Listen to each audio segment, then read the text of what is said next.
Le goudron était encore tiède quand Sawa posa le pied sur l'avenue Qi. Elle serrait son petit sac panda, taché de boue séchée.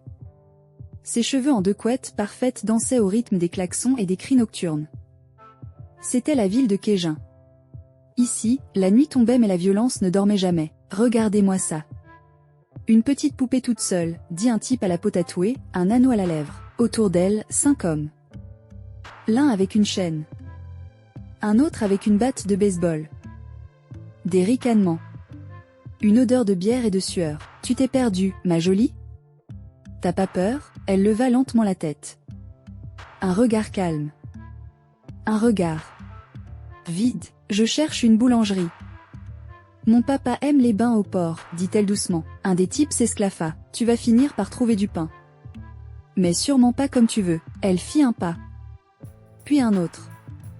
Jusqu'à ce qu'elle soit au centre du cercle. Papa dit que les mauvaises herbes. Faut les arracher vite. Avant qu'elles envahissent le jardin, un silence tomba. Une seconde. 2. Puis, sans prévenir, elle bougea. Ce ne fut pas un mouvement. Ce fut un éclair. Un trait d'acier. Un flot de coups précis, tranchant, froid. En moins de 8 secondes, 3 hommes étaient à terre. Le 4e n'eut pas le temps de crier. Le 5e tenta de courir. Elle ne le toucha même pas. Une brique de la ruelle lui coupa la jambe. Le silence, puis, une voix grave, calme, derrière elle. Je t'avais dit de ne pas utiliser la forme brisée en public. Un homme s'approcha. Grand, en manteau noir. Crâne rasé, yeux gris.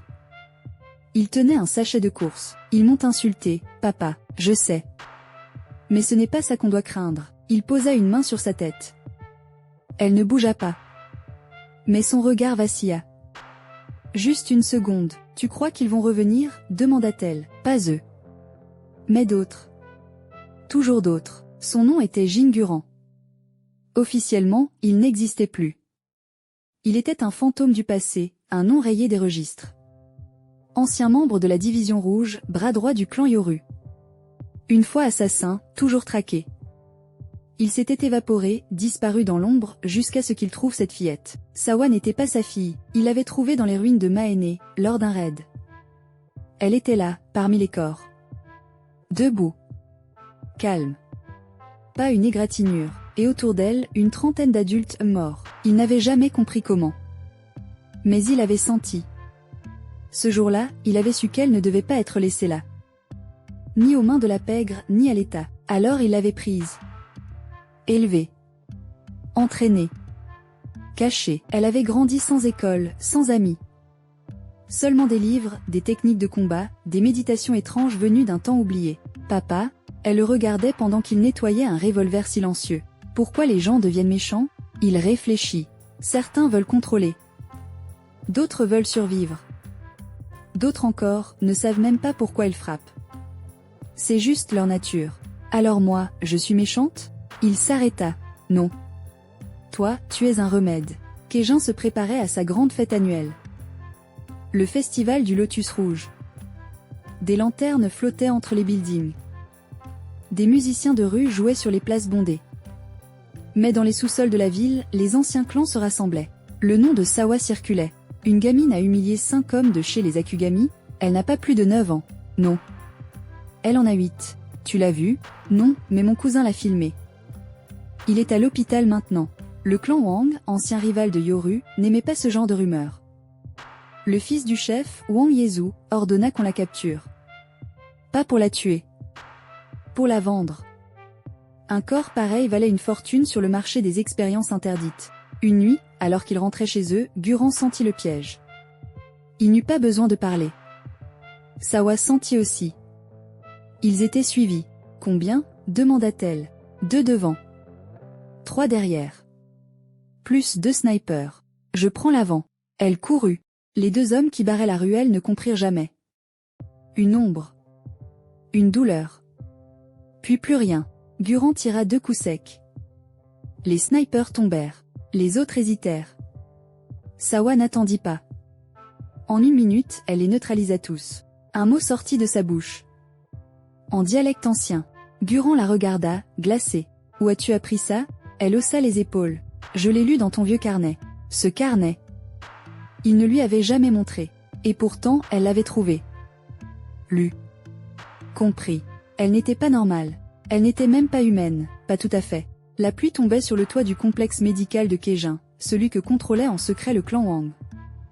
Dans une salle aseptisée, un vieil homme observait un écran noir. Elle a activé la voix de l'épine noire, dit-il à son assistant. À son âge. C'est impossible. Maître Wang, on fait quoi? On la capture. Vivante. Si on parvient à la stabiliser, elle surpassera même les prototypes du projet fantôme. Pendant ce temps, Guran et Sawa se réfugiaient dans un temple abandonné au sud de la ville.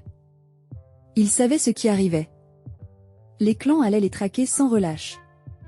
Et lui, il n'avait plus assez de force pour la protéger. Il se leva lentement. Il faut que tu partes seule, Sawa. Elle leva les yeux. Elle savait ce que ça voulait dire. Tu vas mourir. Non. Je vais rester en arrière. Ce n'est pas pareil. Elle s'approcha. Le serra fort. Son regard ne tremblait pas, mais une larme roula. Tu es mon père. Tu es mon espoir. Il lui tendit un sac. Tu vas aller à Shinzan. Un homme là-bas s'appelle Ayato. Il te protégera. En attendant, Vis. Elle partit sans un mot. Silencieuse comme l'ombre. Guran resta. 1 heure plus tard, ils vinrent. Wang Yezu en personne entra dans le temple. Guran l'attendait assis, un sabre court posé sur ses genoux. Elle n'est plus là, je sais. Je suis venu pour t'achever. Alors viens. Le combat fut bref. Éblouissant. Viol. Final. Le dernier souffle de Guran fut un nom murmuré. Sawa. Shinzan était un village aux portes du néant. Un désert blanc, balayé par le vent et les secrets. Sawa arriva au matin. Elle frappa 3 fois à la porte d'un sanctuaire oublié. Un vieil homme lui ouvrit. Œil gauche voilé, bras manquant. Tu es la fille de Guran? Non. Alors tu es celle qui l'a élevée. Elle hocha la tête. Il s'écarta. Durant 2 semaines, elle ne parla pas. Elle s'entraîna. Elle méditait sous la cascade gelée, courait pieds nus dans la neige. Ayato observait.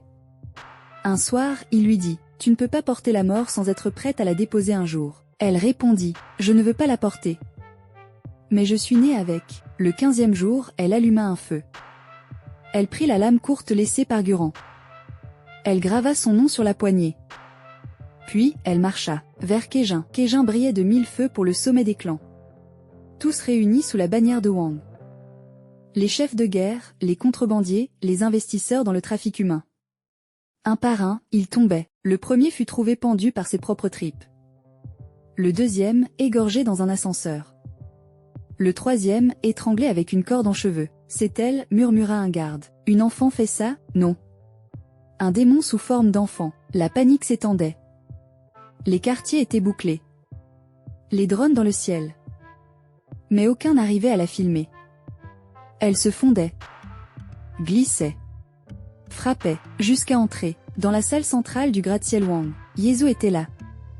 Armé. Entouré de ses champions. Des monstres dopés, augmentés, dressés pour tuer. Elle entra pieds nus, et les affronta. Le combat dura 12 minutes. 12 longues minutes où l'acier hurlait, les os craquaient, les murs explosaient. 1 contre 8. Puis 1 contre 3.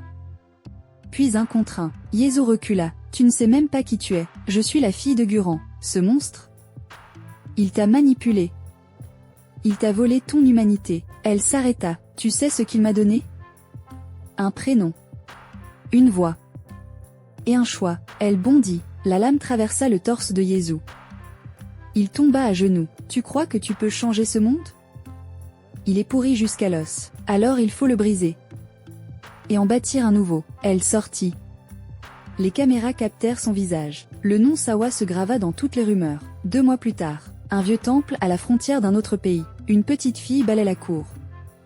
2 chats la suivent. Un visiteur approche. On m'a dit qu'il y avait ici une légende vivante. Elle se tourne. Sourit. Je suis juste une enfant. Et voilà, si cette histoire t'a retourné le cœur, explosé l'esprit ou simplement donné des frissons, alors tu sais ce qu'il te reste à faire. Ici, chaque vidéo, c'est plus qu'un récit. C'est un univers, un combat, une émotion brute. Et si tu veux continuer à plonger dans des mondes où les enfants humilient des empires, où les faibles deviennent légendes, alors abonne-toi maintenant. Panostop, je ne te propose pas juste du contenu. Je t'invite dans un mouvement. Chaque like, chaque abonnement, chaque commentaire, c'est toi qui alimente la prochaine histoire. Et crois-moi, ce qui arrive ensuite va te choquer encore plus que ce que tu viens de voir. Des nouveaux personnages arrivent. Des secrets vont exploser. Et certains visages que tu pensais oublier vont revenir. Fort. Alors active la cloche pour ne rien rater, partage la vidéo si elle t'a marqué, et rejoins ceux qui savent que les meilleures histoires ne sont pas racontées, elles sont vécues. À très bientôt pour la suite, et souviens-toi, dans l'ombre, certaines légendes ne dorment jamais.